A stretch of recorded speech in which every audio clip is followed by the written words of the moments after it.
मल्लू और गल्लू सियार भाई भाई थे। मल्लू सीधा साधा और भोला था। वह बड़ा ही नेक दिल और दयावान था। दूसरी ओर गल्लू एक नंबर का धूर्त और चालबाज सियार था। वह किसी भी भोले भाले जानवर को अपनी चालाकी से बहलाकर उसका काम तमाम कर देता था। एक दिन गल्लू सियार जंगल में घूम रहा था कि उसे रास्ते में एक चादर मिली। जाड़े के दिन नजदीक थे, इसलिए उसने चादर को उठाकर रख लिया। उसके बाद वह घर की ओर चल दिया। अगले दिन गल्लू सियार मल्लू के घर गया। ठंड की वजह से दरवाजा खोला, लेकिन जैसे ही गल्लू अंदर जाने लगा तो मल्लू ने दरवाजा बंद कर लिया। गल्लू को अपने भाई की यह हरकत बहुत बुरी लगी। उसे अपने भाई पर बड़ा क्रोध आया। भाई के घर से आने के बाद गल्लू नहाने के लिए नदी पर गया। उसको देखकर बड़ा आश्चर्य हो रहा था कि आज सारे मोटे मोटे जानवर बड़े बेफिक्र होकर बिना किसी डर के उसके पास से गुजर रहे थे। उसके पानी में घुसने से पहले जैसे ही चादर को उतारा, उसके आश्चर्य का ठिकाना ना रहा। सारे छोटे मोटे जानवर अपनी अपनी जान बचाकर इधर उधर भागने लगे। चारों ओर हाहाकार मच गया। गल्लू को लगा कि जरूर इस चादर का चमत्कार है।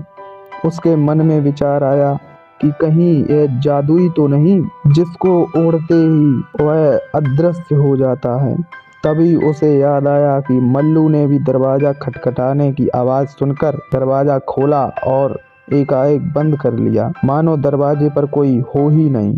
अब उसका शक यकीन में बदल गया और मल्लू पर किसी तरह का क्रोध भी नहीं रहा। वह नहाकर जल्दी से जल्दी अपने भाई मल्लू सियार के पास पहुंचना चाहता था। अतः लंबे डग भरता हुआ उसके पास जा पहुंचा।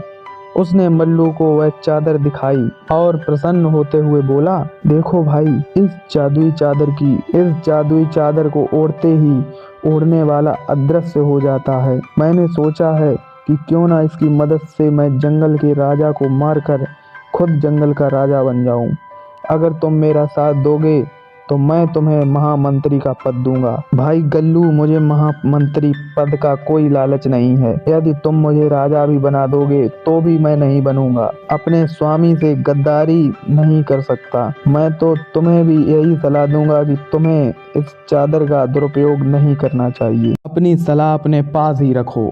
मैं भी कितना मूर्ख हूँ जो इस काम में तुम्हारी सहायता लेने के लिए सोच बैठा। गुस्से में भुनभुनाते हुए गिल्लू सियार वहां से चला गया, पर मल्लू सोच में डूब गया। अगर गल्लू जंगल का राजा बन बैठा तब तो अनर्थ हो जाएगा। एक सियार को जंगल का राजा बना देखकर पड़ोसी राजा हम पर आक्रमण कर देगा। शक्तिशाली राजा के अभाव में हम अवश्य ही हार जाएंगे और हमारी स्वतंत्रता खतरे में पड़ जाएगी। यह सोच कर मल्लू सियार सिहर उठा और उसने मन ही मन गल्लू की चाल को असफल बनाने की एक योजना बना डाली। रात के समय जब सब सो रहे थे, तब मल्लू अपने घर से निकला और चुपचाप खिड़की के रास्ते गल्लू के मकान में घुस गया। उसने देखा कि गल्लू की चादर उसके पास रखी हुई है।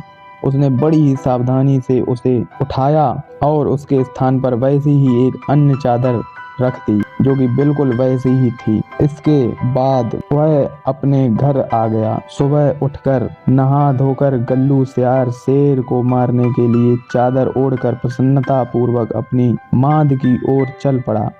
आज उसके पांव धरती पर नहीं पड़ रहे थे। आखिर वह अपने को भावी राजा समझ रहा था। मांद में पहुंचकर उसने देखा कि शेर अभी सो रहा था।